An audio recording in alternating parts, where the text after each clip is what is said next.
Over 35 years ago, my life was changed forever when my mother introduced me to video games. Since then, video games have not only been a major part of my identity, but shaped my entire life of who I am and what I have to this day. As I've said many times, I'm fairly new to the VR game space. A lot of games that I never knew or even heard of exist. I put videos out sometimes on games that people have been playing since 2017, so you'll have to excuse me as I feel sometimes like I'm walking into a room of gamers and asking them if they've ever heard of Mario. On social media, I have found a lot of different VR games that are at times pretty short-lived. I've done a couple of them myself, like Nightclub Simulator or I Am Security. For myself, I look at these games as filler games, something that I can make a quick video with when I'm working on another that has more substance. And in my scrolling journey, I have come across videos of a game called Pixel Ripped. It looked like a silly game where you have to play through a video game without waking your mom. Every video that showed up in my feed was this exact scene. It looked like a game that I can get something quick from, and it could be fun, why not? As a Quest standalone user, I went into the store and looked up the game to find 2 games. One of them with a DLC. The trailer was unlike anything that I've ever seen from the videos I saw on TikTok and Instagram. This looked way too crazy.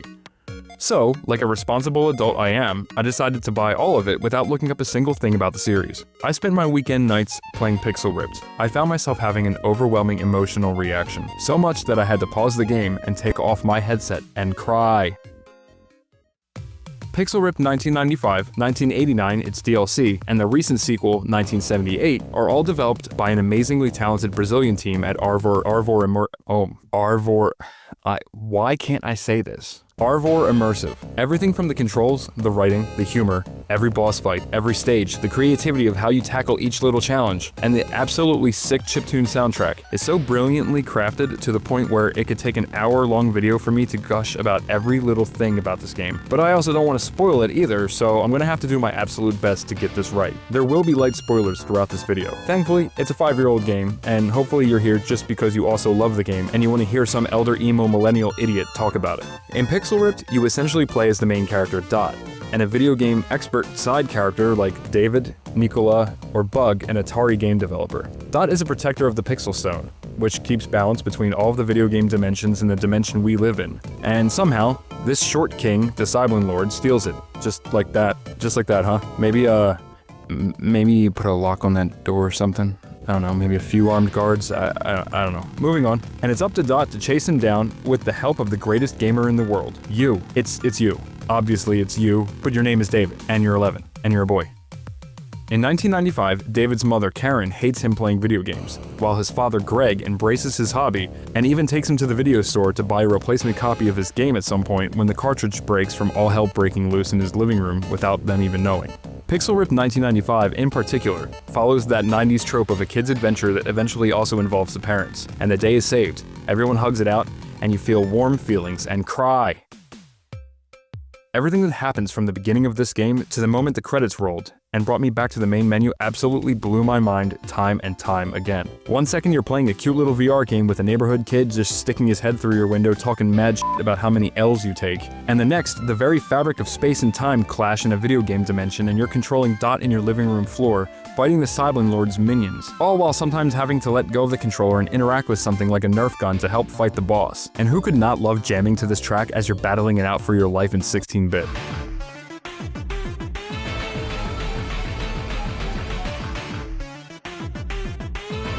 The creativity went far beyond my expectations with every stage I played. Every single little thing that happens in Pixel Ripped, especially in its boss fights, was completely familiar to some capacity because I've lived in this era and I've played it all 100 times. Top-down Zelda? Got it. Road Rash? Got it. Streets of Rage? Got it. Star Fox? We got it. You get it. You get it that I got it. Okay. And side note, the final bosses of these games are actually really hard. For a game that typically only has 2 actions like jump and shoot, it's incredibly challenging, especially when at times you need to actually let go of the controller and do something to continue to keep playing. You're controlling the character, watching the enemies, and then using your hands or your face to aim something, all while dodging attacks. There's such a cool gimmick with every little stage, and a lot of tongue-in-cheek humor that really keeps you smiling the entire time. 1989, the DLC of Pixel Ripped 1995, takes place in London, where you once again are playing as Dot, but synced to another capital G gamer named Nicola, who brings her Gear Kid to school and has to save the world while her scary teacher is trying to stop her at every step of the way.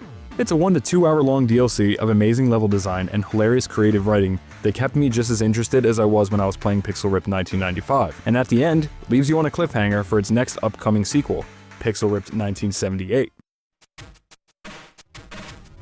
In 1978, Why can I not say Arvor Immersive teamed up with the elder gods of console gaming, Atari, to bring you another absolute banger of a game, whereas Bug, an Atari developer, go into actual Atari games synced up as Dot, and once again, fight your way through them to save the world. The fact that they actually got Atari on board for this game only adds even more authenticity to its stages. When you go into the Atari cartridge, it's one of the most beautifully designed and absolutely blocky, terrifying, and just holy f***ing shit, I loved every second of these games. Where have they been all of my life? Suffice to say that if you are of maybe age 35 and up and have played video games since you were a very young kid and have VR, this is a no-brainer must-have purchase. The way that the VR space is used and implemented in so many intuitive ways to play through this game makes me so quick to recommend. Pixel Ripped 1995 was like an anomaly that I never expected. I've been trying countless VR games left and right, and I would be doing myself a disservice if I did not cover this. Something about it was resonating with me, and it wasn't until I finished 1995's last stage that it all finally made sense. So here we are again. After all of my yapping, we returned to the moment where I couldn't hold it in anymore. The game had the tightest grasp on my heart this entire time. Then, like that in the blink of an eye, everything was clear. My eyes swelled so much that I found myself catching my breath. As I said, I had to remove my headset to not get tears inside of my lenses. The boy I've been playing this entire time was me. I have lived every scenario in this game. I sat on the floor in my pajamas first thing on a Saturday morning playing Nintendo in front of the family TV. I've been at Blockbuster Video for hours playing demos on the gaming console kiosks, to the point where I gave myself neck cramps. I have had corny rivalries with the kids in the neighborhood. I rode in the back of a station wagon playing video games facing out the back. I've grabbed a toy jet and flew it around my house pretending it was Fox McCloud. I've been at the arcade until it got dark outside, where my mom had to come in and get me. I've been up late playing video games trying to stay quiet and not wake my parents. I've played Game Boy in class and traded Pokemon with a link cable under the desk with the kid in front of me. I've opened up a brand new console on Christmas morning while my parents sat behind me and smiled as I enjoyed playing with the gift that they were happy to get me. And I've played and finished video games alongside my mother on the couch without ever knowing that it was the last time I'd ever do it again.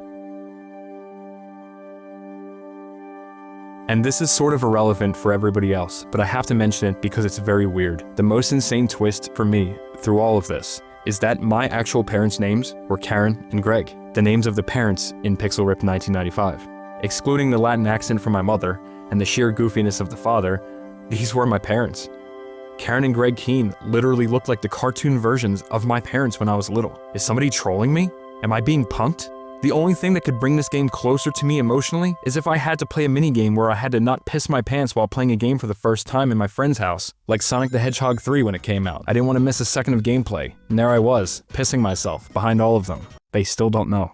And all of this didn't register until this very screen. Pixel Ripped tried gifting me something that I never knew I always had. It was more than just a nostalgic fever dream, and aside from fighting cybernetic goblins from another dimension, I am David. I think I'm the last generation to have memories like this. We are so much more technologically advanced 30 years later that I don't think a kid growing up now could have the same kind of connection to a game like this the way I have, or maybe anybody else in their late 30s like myself could. Sometimes that can feel sad, but it makes me so incredibly grateful for the childhood that I had.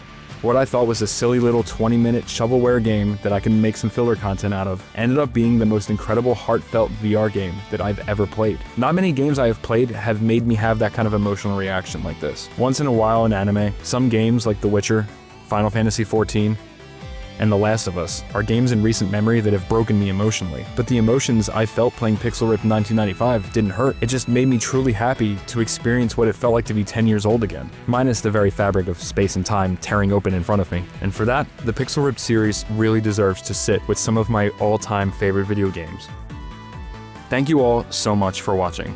Thank you for 500 subscribers, and thank you from the bottom of my heart to my viewers and Arvor Immersive for making this series. If you got this far, I hope you subscribe and leave me a comment sharing your thoughts or experiences with this game. As always, my friendos, leave me the appropriate thumb if you liked or disliked, and I'll catch you in the next video.